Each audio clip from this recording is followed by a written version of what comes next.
То как казваш този манастир по принцип? Свети Архангел Михаил. Аха. То тук къде е по-близко? Костинброд ли беше това? Или тук надолу какво е? Това някакво село е? Не, това е Костинброд, тук е квартал Шиков. Шиковци? Квартал на Костинброд. А. Ние видяхме една хубава къща в Костинброд на централния път. Това ли е на Азис къщата? Не, това е на едни цигани. Да. Те са голям род тук цигани. То пълно тук само цигани. Само цигани. Много цигани. В смисъл, не са много, но са особено много богати. Виждаш ли, защото са богати? Това Костинбродските цигани. Да. А Азис къщата му тях тук няма. Азис къщата му е в смисъл, тя е малка и стара е така и имаше едно заведение. Той там без луна живее. Да. Аз съм в първи район. Да. На изтокото. Тук се грижите за манастир. Да, аз скоро познах тук работа и съм доволен. Хубаво, да. Като писар.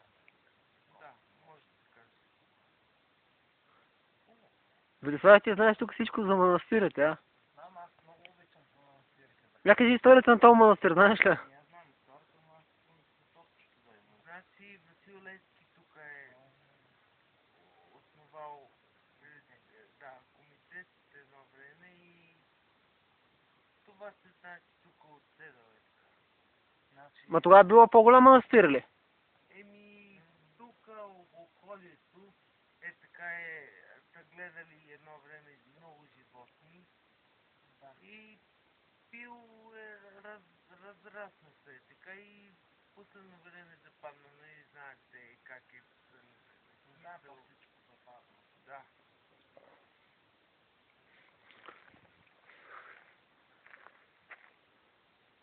Не е лош манастир. Да.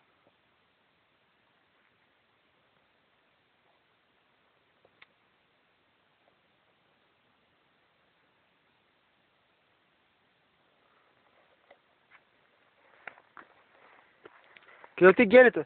Геле, къде си, Геле? Айде бе! Иди да сядаме, че трябва да тръгваме.